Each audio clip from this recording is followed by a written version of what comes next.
les cosmétiques, comme dans la composition des boissons ou dans l'élaboration de certaines thérapies, l'aloe vera reste et demeure une plante incontournable et efficace, tout tant pour ses feuilles que pour son gel.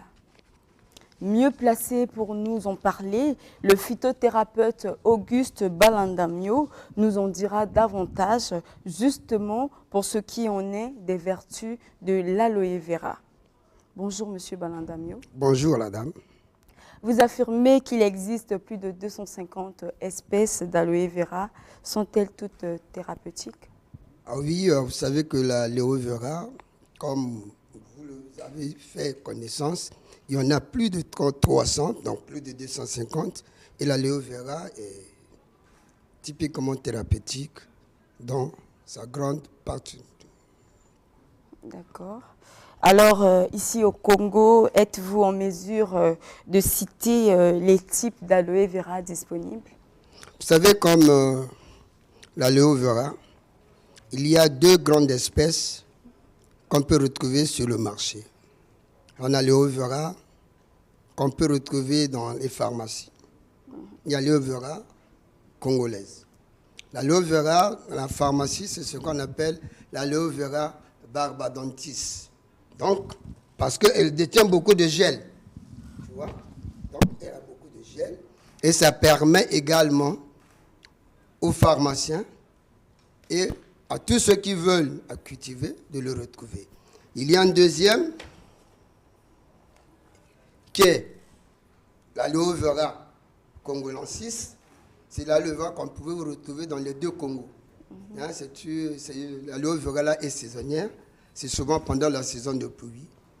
Et elle a moins de gel. Et lequel des deux est plus efficace? Les deux ont les mêmes vertus. Mais le deuxième, celui que je viens de tenir dans ma main, le congolensis, est plus agréable parce que c'est comme nous avons l'habitude, hein, les gens ont toujours dit ce soit Bateke, ce soit Mbokana, ce soit Mondé, les Andingues mon côté.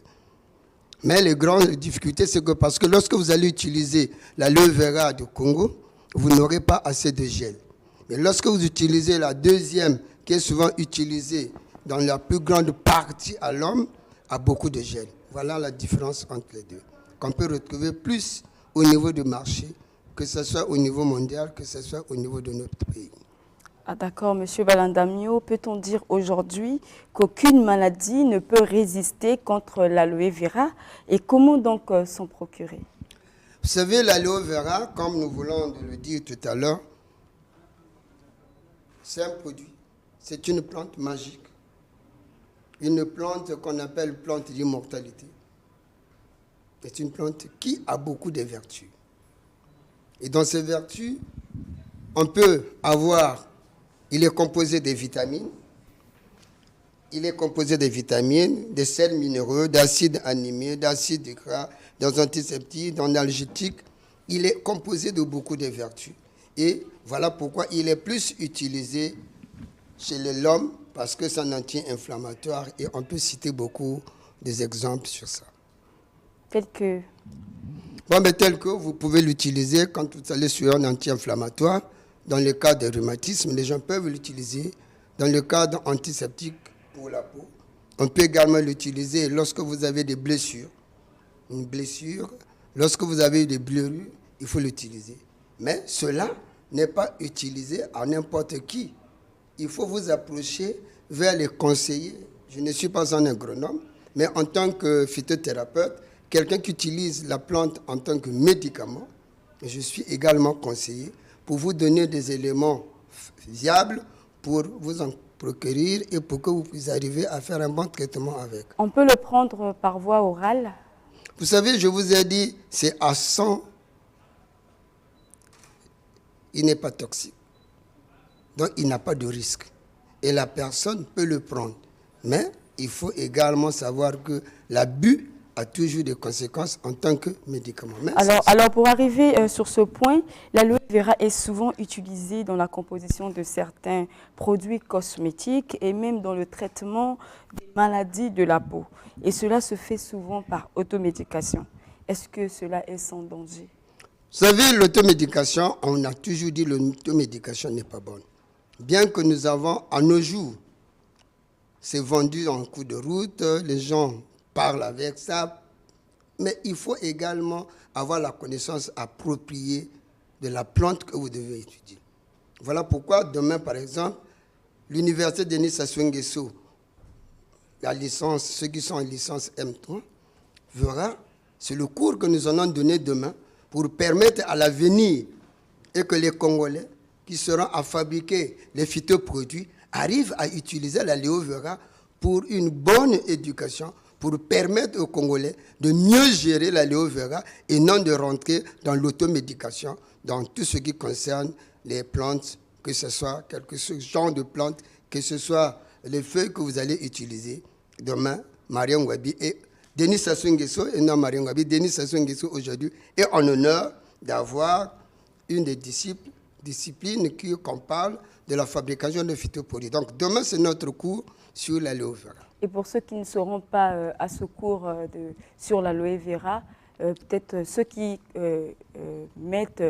ceux qui pratiquent l'automédication sur les réseaux sociaux, comme on venait de le dire, est-ce que vous avez d'autres moyens de conseils, d'autres moyens d'accompagnement pour ces jeunes-là qui pratiquent Vous savez, le phytothérapeute Auguste Balandani n'est pas seulement un traitant, mais il est également conseil. Je demande à tous ceux qui veulent utiliser l'aloe vera, ils peuvent passer au sein de mon cabinet pour avoir des renseignements les plus viables pour le bien de leur état de santé, pour qu'on ne l'utilise pas n'importe comment. En fait, je m'explique, M. Balandamio.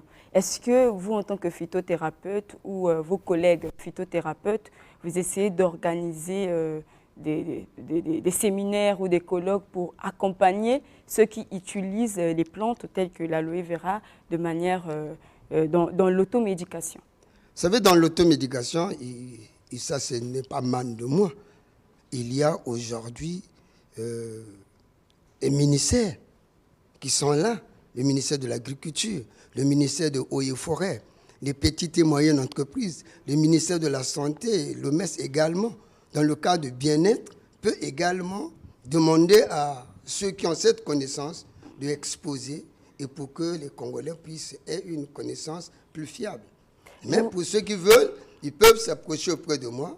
Je suis capable de leur parler de ça. Je vous vois avec une bouteille. Qu'est-ce que c'est, M. Balandami? Non, c'est tout simplement pour vous dire que ce gel que vous avez là, il est vendable avec nos frères. C'est le gel qu'on a récupéré avec l'aloe vera. Donc tout le monde peut le faire chez soi? Tout le monde peut le faire, mais voilà pourquoi ici, notre gel a beaucoup d'eau. Et ce gel-là est récupéré au niveau de l'aloe vera Barbadandis. Parce qu'il a beaucoup d'eau. Et ce gel-là, lorsque vous l'avez, quand vous le malaxez, vous aurez beaucoup d'eau. Mais ce gel, vous avez dit qu'il est récupéré dans l'aloe vera Barbadandis. Barbadensis. Ok, le mot est un peu difficile à le prononcer, mais vous venez de dire tout à l'heure que l'aloe vera du Congo était plus efficace. Alors pourquoi vous n'avez pas plutôt retiré le gel de l'aloe vera qui est propre au Congo pour pouvoir tout simplement nous vous miroiter expliquer, les bienfaits de... si les Congolais n'aiment pas souvent utiliser l'aloe vera congolaise, je vous ai dit, c'est le gel. Il a peu de gel. Mais il est plus efficace. Il est efficace, mais il a moins de gel. Tandis que l'autre a beaucoup de gel. Et la majorité de cette gel, si vous ne savez pas le concentriser, vous allez retrouver beaucoup d'eau. Pendant ce temps, avec celui de notre pays, vous allez vous retrouver à une pâte capable d'améliorer votre vieillesse. Vous savez, quand on peut utiliser l'aloe vera avec son gel, on peut également détruire des gels de maquillage. Hein? Mais il faut savoir le faire, mais il faut également passer par celui qui connaît. Sinon, au cas contraire... L'une des vertus de l'aloe vera, il lutte contre la vieillesse, c'est ça? Oui, l'aloe vera lutte contre la vieillesse. Monsieur Balandami, on prend? Bon, je ne peux pas dire que le même, je l'utilise. D'accord. Voilà. Alors, Monsieur Balandamio, un mot au peuple avant de boucler ce sujet sur l'aloe vera et votre contact si possible. Mais ce que je pourrais dire sur l'aloe vera, que les Congolais aient l'habitude de cultiver ou de planter ou d'utiliser comme votre flore, mais qui est également médicale, surtout l'aloe vera non congolais, parce que c'est là où vous avez beaucoup de gel, ça va vous permettre demain d'améliorer votre état de santé dans beaucoup de pathologies. Hein? Il gère beaucoup de pathologies. Comme je vous ai dit, il y a également des vitamines, il y a des cyanamines. Même ceux qui souffrent de la drépanocytose peuvent en procurer parce que nous avons de l'acide folique à l'intérieur. Monsieur Balandamio n'utilise pas seulement l'aloe vera, c'est un cabinet médical où on peut retrouver toutes les pathologies confondues. Votre contact, monsieur donc pour Balandamio. ceux qui veulent être en contact avec moi, non seulement l'aloe vera, mais pour toutes vos maladies, vous pouvez me consulter pour ceux de Pointe-Noire.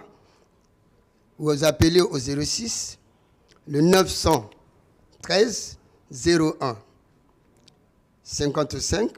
C'est le même numéro avec le WhatsApp.